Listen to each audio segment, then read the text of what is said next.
Hey everybody, this is Gary. I am going to do a short series of videos right now that is going to explain how it is that you can uh, do the survey research, Project 1, which is due the week after next.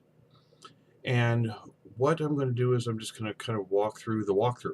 So I'm going to talk about some of the questions that I've been getting from people, and I purposefully don't like to spend too much time in class addressing tons and tons of questions about this, not because I don't care about it, but because I try to make it so that I am uh, not squelching the creative process too much. I like to have you be able to kind of think through it yourself. I think that that helps with your critical thinking skills and so forth.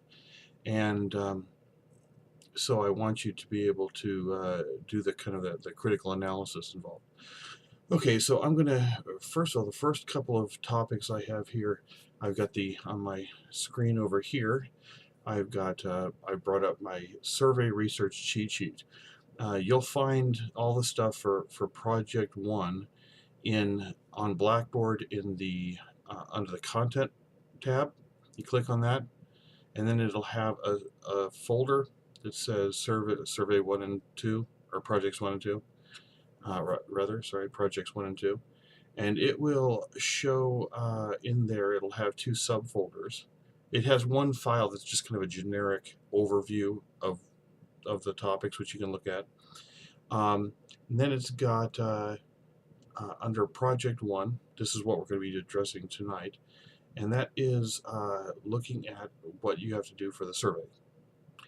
And for the survey, the first thing that you'll want to have is download the files. It's better if you download them and open them locally if you can, just because it's a little easier. You definitely will want to download the survey template, because you're going to need to edit it, and you're going to need to be able to uh, change save it as when you make changes to it. So that you'll want to keep that, at the very least, you'll want to keep that on maybe a flash drive, or on if you have the cloud in some way, so your OneDrive or whatever it is you use. Okay, so first of all, the first thing you're going to do is need to pick a topic. The topic has to be somehow relevant to the course. So the three courses that I'm addressing here during this recording are going to be Intro to Sociology, and you're a part of that. Good job. Two, this Social Problems class. Oh, I see you back there. There you are. Okay, good. And Minority Group Relations. Oh, there you are. Good, excellent. Glad you're here. Um, and in those three classes, they're going to have slightly different topics. Obviously, intro is going to be kind of the most wide open, but in many ways, you're going to be able to with social problems, pretty much, well, many of the social problems that uh, are available, and there's no shortage. Obviously, you guys know, right? In social problems, there's no shortage of social problems in society. So all you got to do is pick one that is somehow a social problem of some sort, and then make sure that you pick something that you're interested in. Don't pick something that is boring to you, that you're not going to be, it's not going to be fun for you, because otherwise the projects 1 and 2 are going to be really awful. So for all of you, you're going to make sure that what you want to do is pick something that you want to know something about, and that'll help.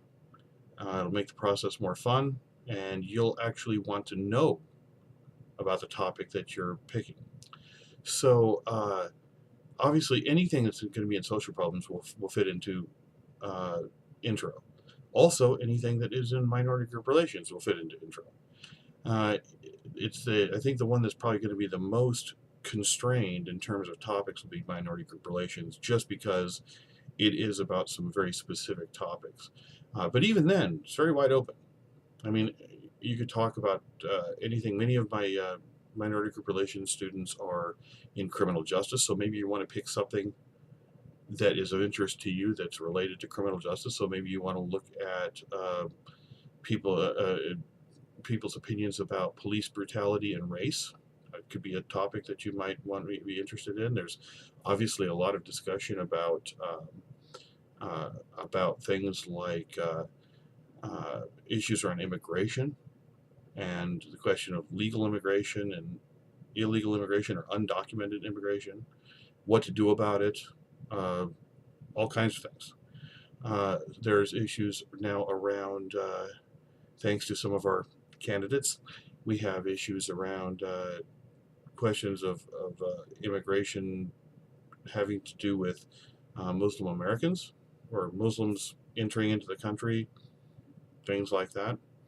And so those are all things that are wide open topics. Of course, those would also fit into the other classes as well.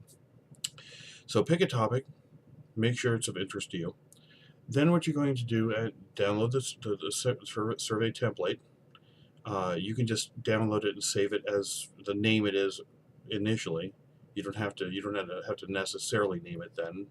But once you have it and you make changes to it, you'll want to save it under a different file name, so that way you can make sure that every time you add to it, you can save it, resave it, and know what that you've made these saves, so you can have an updated file that you don't end up losing, the day before it's due, and then when you go to print it off, it's gone.